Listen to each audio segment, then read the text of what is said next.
Si creen que los crímenes de la familia Malfoy empezaron con Lucius siendo mortífago, pueden sentarse, porque su historial criminal es más extenso de lo que te imaginas.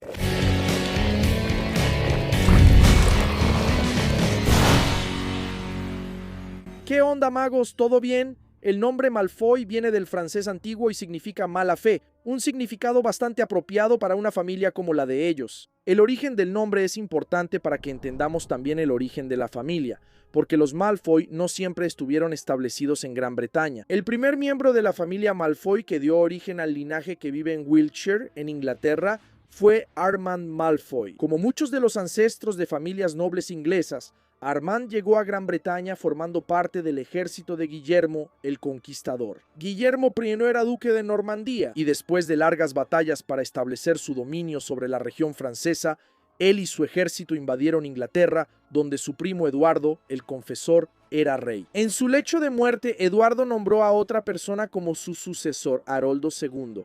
Lo que no dejó a Guillermo nada satisfecho porque él era uno de los fuertes candidatos al trono. Guillermo I argumentó que el difunto rey le había prometido anteriormente el trono y que Haroldo había jurado apoyar su reclamo. Sin embargo, eso no sucedió. Entonces Guillermo y su gran flota invadieron Inglaterra, derrotaron y mataron a Haroldo en la batalla de Hastings. Y tal vez te preguntes, ¿pero qué tienen que ver los conflictos e invasiones de los Muggles con la familia Malfoy, que despreciaba a los Muggles y no se relacionaba con ellos de ninguna manera? Los Malfoy siempre tuvieron la reputación sugerida por su poco halagador nombre de ser un grupo escurridizo, y que siempre estaban en busca de poder y riquezas donde sea que las encontraran, es decir, entre los magos, los Muggles. Armand Malfoy, como parte del ejército invasor, prestaba servicios oscuros y desconocidos al rey Guillermo I.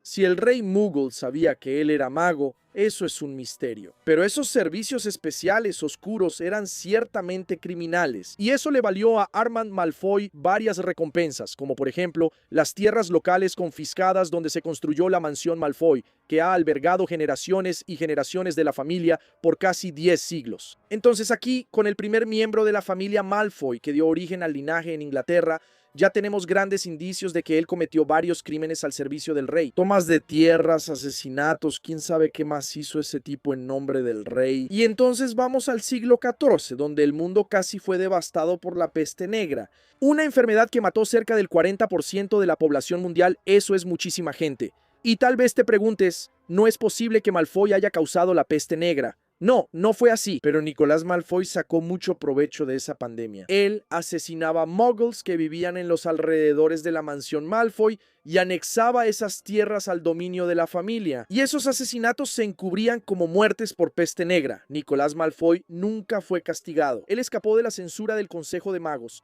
que era el órgano gubernamental que precedió al Ministerio de Magia, y nunca pagó por nada de lo que hizo. Entonces puedes poner en el expediente asesinato e invasión de propiedades. A pesar de que la familia Malfoy defendía los valores de sangre pura y de su creencia innegablemente genuina de que los magos eran superiores a los muggles, los Malfoy nunca dejaron de adular a la comunidad no mágica cuando eso les convenía. Y el resultado es que ellos son una de las familias de magos más ricas de Gran Bretaña. Y desde hace muchos años circulan rumores de que a lo largo de los siglos la familia negoció exitosamente con el dinero y los bienes de los muggles. A lo largo de cientos de años ellos lograron expandir sus dominios en las tierras de Wiltshire, anexando los terrenos de muggles vecinos. Y el favor que conquistaron con la realeza les añadió tesoros como obras de arte de los muggles y una colección cada vez mayor.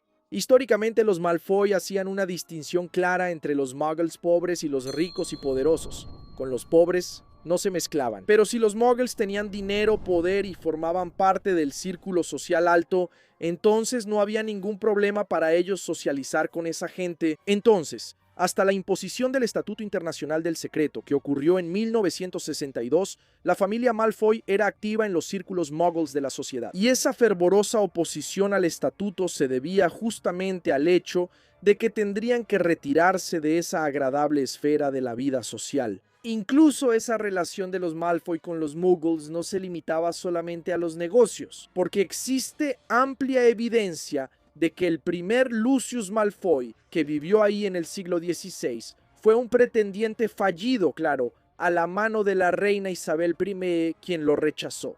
Isabel I nunca se casó, incluso, y ella se hizo conocida como la Reina Virgen. Y según algunos historiadores magos, ella nunca se casó porque cuando el primer Lucius Malfoy fue rechazado por ella, lanzó una maldición, haciendo que ella rechazara todas las propuestas de matrimonio que vinieron después. Más crimen para el historial de los Malfoy, maldecir muggles es contra la ley. En cuanto se promulgó el Estatuto Internacional de Secreto y Magia y los magos empezaron a vivir ocultos, los Malfoy cortaron inmediatamente toda relación con los muggles, por más nobles y adinerados que fueran. Y entendieron que cualquier oposición al Estatuto de Secreto solo los alejaría del nuevo centro de poder del mundo mágico, que era el recién creado Ministerio de Magia. Ellos, de repente, se volvieron tan favorables al estatuto como cualquiera de aquellos que lo habían apoyado desde el principio, y ellos obviamente empezaron a negar que tuvieron contacto con cualquier muggle, ya sea por negocios, matrimonio o cualquier tipo de relación. Como los Malfoy eran muy ricos, tenían mucho dinero, esa riqueza les garantizó cierta influencia en el Ministerio de Magia que, mira, ya nació problemático. Entonces, por generaciones, el dinero de los Malfoy influyó en algunas cosas en el ministerio. Aunque ningún Malfoy aspiró a convertirse en ministro de magia porque ellos actuaban ahí entre bastidores. Se suele decir que nunca encontrarás a ninguno de los Malfoy en la escena del crimen, aunque sus huellas digitales pueden encontrarse por todas partes en la varita culpable. Ellos eran ricos por derecho propio, sin necesidad de trabajar para vivir, y generalmente preferían ese papel de poder entre bastidores, satisfechos con dejar que otros hicieran el trabajo sucio y asumieran la responsabilidad por el fracaso. En caso de que ocurriera, los Malfoy ayudaban a financiar campañas de muchos de sus candidatos preferidos, es decir, aquellos que defendían sus intereses particulares. Y eso incluía el pago por servicios sucios, como maldecir a miembros de la oposición. Vaya, el expediente se está haciendo largo, ¿verdad? Anota ahí. Coacción y corrupción activa. En el siglo XVIII, la influencia de la familia Malfoy era cada vez más fuerte entre bastidores del Ministerio de Magia. Y el año era 1789 y el ministro electo era Unctuous Osbert, y él ejerció el mandato 2 veces. Pero él era solo un títere de un mago llamado Septimus Malfoy. Ese sí era el verdadero jefe de las cosas ahí, y Osbert gobernaba totalmente según los intereses de Septimus. Obviamente, el mandato de Osbert estuvo completamente enfocado en favorecer a las familias de sangre pura. Aunque manipular a un gobernante para atender a tus propios intereses no sea exactamente un crimen, si no implica corrupción ni nada por el estilo, es bastante inmoral. Aún más cuando esos intereses perjudican a una parte de la población que es completamente vulnerable. Y eso si descartamos la posibilidad de que Osbert esté bajo el efecto de la maldición Imperius. Porque no sabemos si pasó, pero viniendo de los Malfoy creo que no se puede dudar. La familia Malfoy se aprovechaba de un sistema corrupto. Ellos siempre estuvieron donde podían ejercer más poder. Y como las cosas no salían como ellos querían, simplemente encontraban la manera de comprar, burlar, manipular. Y eso volvió a pasar en 1962, cuando por primera vez, desde que se estableció el Ministerio de Magia, un nacido de Muggles asumió el cargo de ministro de magia. Mira esto, mira cómo este caso nos muestra que el mundo mágico tiene problemas muy similares a los que enfrentan los Muggles, ¿no? Cuando se trata de prejuicios y desigualdad, porque el Ministerio de Magia se estableció por ahí en los años 1700, justo después del Estatuto Internacional del Secreto, en 1692, y solo en 1962 fue cuando un ministro de magia nacido de Muggles fue elegido. Y eso causó un gran alboroto, porque varios miembros de la Suprema Corte de Magos renunciaron a sus cargos en protesta, porque era inadmisible que un nacido de Muggles ocupara el cargo de mayor poder y jerarquía ahí en el mundo mágico. No de mayor poder jerárquico, ¿verdad? No, porque está la Confederación Internacional de Magos, que todavía es superior al Ministerio de Magia, pero bueno, del gobierno local, puro prejuicio, claro. El problema es que la situación no se quedó solo en las renuncias de cargos de la gente de la Suprema Corte. A través de una trama oscura, lograron que Noblich dejara el cargo, apartado por una enfermedad misteriosa. Y te doy una rana de chocolate si adivinas quién estaba detrás de eso. Abraxas Malfoy, el padre de Lucius y abuelo de Draco. Aunque nunca se pudo comprobar nada en su contra, obviamente porque era una familia protegida en muchos aspectos, él participó en esa trama golpista para sacar al ministro de magia electo del poder. Pon eso en el expediente. Golpe contra un gobernante elegido por el pueblo. En la década de 1960, cuando la Primera Guerra Mágica apenas comenzaba y daba sus primeros pasos, obviamente el hijo de Abraxas Malfoy honró la historia de la familia, convirtiéndose en mortífago y siguiendo a Voldemort. Durante la Primera Guerra, Lucius Malfoy fue un sirviente valioso para Voldemort, y mientras duró el periodo de terror de Voldemort, que fue más o menos unas 2 décadas, Lucius Malfoy torturó, mató, secuestró y chantajeó. Pero cuando Voldemort cayó,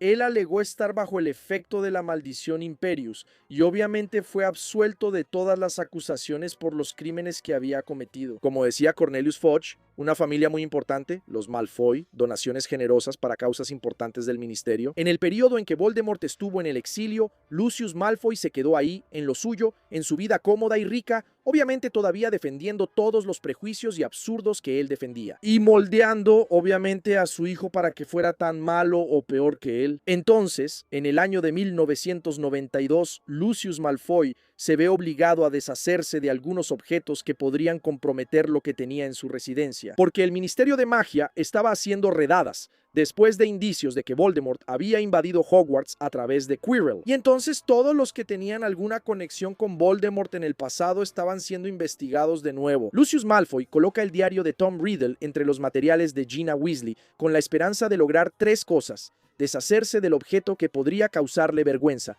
usando a una niña inocente, intentar que la cámara secreta fuera abierta de nuevo y que los nacidos de Muggles fueran asesinados, y también incriminar a la hija de Arthur Weasley, quien era un ferviente defensor de los derechos de los Muggles e incluso había creado nuevas leyes para protegerlos. Así mataría a 3 pájaros de un tiro, porque imagina el escándalo si se descubriera que la hija del propio tipo que hacía leyes de protección contra los Muggles fuera responsable del ataque a los nacidos de Muggles. En fin, parte del plan de Lucius Malfoy funcionó, realmente logró plantar el diario ahí, Gina lo llevó a la escuela, la cámara secreta fue reabierta, pero ningún alumno nacido de Muggles fue asesinado. Y para empeorar las cosas, Lucius Malfoy todavía era miembro del Consejo de Hogwarts. El Consejo de Hogwarts es responsable de tomar decisiones importantes en la escuela. Por ejemplo, ellos son quienes deciden quién será el director o quién dejará de serlo. Ellos están entre Hogwarts y el Ministerio de Magia, están por encima del director y le reportan al ministerio. Y Lucio Malfoy formaba parte de ese grupo de 12 consejeros,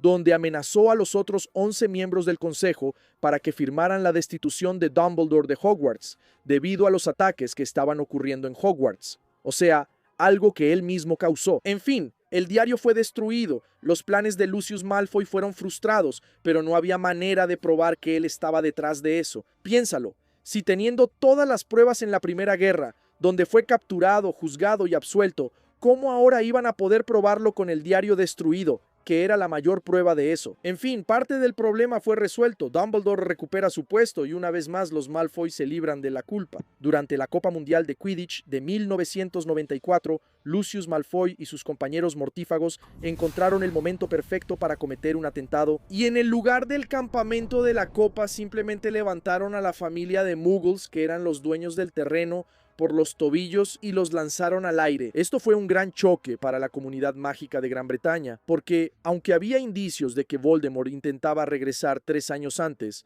los mortífagos no aparecían. No estaban activos desde 1981, así que esto tuvo un gran impacto en los medios. Pero claro, no atraparon a ningún culpable. Cuando Voldemort finalmente regresa, en junio de 1995, Lucius Malfoy va inmediatamente al encuentro de su maestro cuando siente la marca tenebrosa arder, y entonces retoma su cargo privilegiado de primer teniente de Voldemort. A partir de ahí, Lucius sigue activo cumpliendo sus servicios para Lord Voldemort, y uno de ellos fue maldecir al empleado del Ministerio de Magia, inefable, que trabajaba en el Departamento de Misterios, llamado Broderick Bode, para que intentara tomar la profecía. Pero Broderick Bode fue fuertemente afectado por la protección de la profecía, que no permite que nadie la tome excepto a quien la profecía se refiera, y eso hizo que él perdiera la memoria y quedara internado en el Hospital San Mungo. Cuando Broderick Bode estaba empezando a recuperar la memoria y podría contar quién lo maldijo, Lucio Malfoy montó un encubrimiento, asesinando al mago y enviándole algo de forma anónima. Le enviaron un lazo del diablo, disfrazada como una planta común, como regalo, deseándole una pronta recuperación.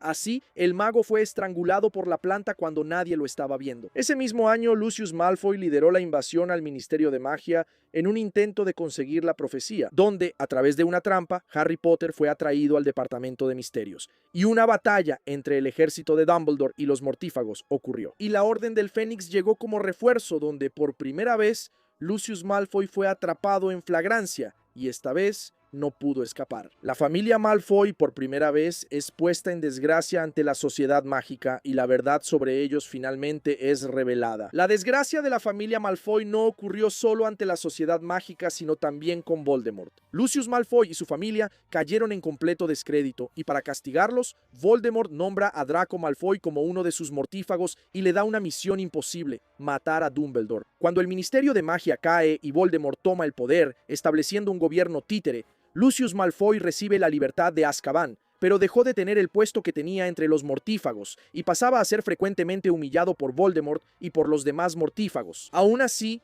él abrió su casa como cuartel general para los mortífagos, que también servía como cautiverio para sus víctimas secuestradas. Por un breve momento, Lucius Malfoy tuvo la esperanza de que volvería a ganarse el favor de Voldemort, cuando Harry Potter, junto con Hermione Granger y Ron Weasley, fueron capturados y llevados a la mansión de los Malfoy. Él entra en desesperación para llamar a Voldemort de inmediato, para que sean ellos quienes entreguen a Harry Potter en manos del mago tenebroso, pero obviamente no lo logran porque ocurre una batalla, son salvados por Dobby, que lamentablemente termina siendo asesinado. Durante la batalla de Hogwarts, tanto Lucius Malfoy como Narcisa no estaban para nada preocupados por qué lado iba a ganar. Solo querían encontrar a su hijo Draco con vida. Cuando se constató que Harry había sobrevivido una vez más a la maldición mortal de Voldemort, la batalla recomienza, pero Lucius Malfoy ni siquiera levanta su varita para luchar. Él y su esposa salen en medio de la batalla buscando a su hijo. Y cuando Voldemort es derrotado, a ellos no les importa, se quedan sentados en la mesa con todas las miradas sobre ellos, abrazándose el uno al otro. Y después de todo eso, después de la caída definitiva de Voldemort, Lucius Malfoy fue arrestado, ¿verdad? No, él no fue arrestado porque Lucius Malfoy colaboró con la justicia, entregando e identificando a otros mortífagos. Y también se tomó en cuenta la ayuda que Narcisa Malfoy le dio a Harry, ahí cuando le mintió a Voldemort diciendo que él estaba muerto después de haber sido atacado en el bosque. Eso fue considerado de gran ayuda para derrotar definitivamente a Voldemort. Entonces, vamos a ponerlo en la lista. Vaya, cuando Lucius entra, la lista aumenta considerablemente, ¿verdad? Corrupción activa, coacción, tortura, asesinato, secuestro, privación ilegal de la libertad, y aún así quedó libre. Yo soy de la opinión de que ningún acuerdo de colaboración con la justicia merecía liberar a Lucius Malfoy de la cárcel. Él tenía que quedarse ahí, cadena perpetua, porque él no cambió en nada sus pensamientos sobre la pureza de sangre, la ideología de pureza no cambió en nada, y tampoco podemos olvidar la semillita de Lucius Malfoy, ¿verdad? Draco, que a pesar de fallar completamente en todos sus intentos de ser mortífago, también contribuye al aumento de crímenes en el historial de la familia. A pesar de no haber logrado matar a Dumbledore, casi mata a Kate Abel y a Ron Weasley. Y además permite la entrada de mortífagos en Hogwarts. Entonces podemos poner ahí intento de asesinato y asesinato premeditado, ¿no? Porque fue planeado, no fue nada accidental. Conspiración, asociación delictuosa y facilitación del delito, ya que él planeó la entrada de los mortífagos. Dime la verdad, ¿qué familia, no? Ejemplo, es un ejemplo de familia. Ejemplo, ¿qué familia tan preocupada por la crianza de los niños magos, no? Hay una frase de Lucius Malfoy que dice así: mi única preocupación fue la seguridad de esta escuela. Y los niños, los nacidos de muggles, pero qué descaro, ¿no? En fin, esos fueron algunos de los crímenes que conocemos de la familia Malfoy, ¿verdad? Porque no conocemos a algunos de ellos que vivían en Normandía, y solo hay unos pocos nombres conocidos a lo largo de 10 siglos. Así es, ¿qué familia? Espero que les haya gustado este episodio. Comenta, deja like si te gustó, comparte. Toda la información contenida en este episodio es oficial y viene del texto de la familia Malfoy y también de algunos otros pequeños fragmentos como notas del libro Los cuentos de Videl el Bardo. Y es muy fácil de comprobar, puedes ir por tu cuenta al sitio de Harry Potter en los archivos de J.K. Rowling y leer el texto donde habla un poco sobre estos tipos. Obviamente mucha información aquí viene de los propios libros también, así que si no los has leído, léelos. Solo puedes salir ganando con eso. Gracias, nos vemos en un próximo episodio y hasta entonces, travesura realizada.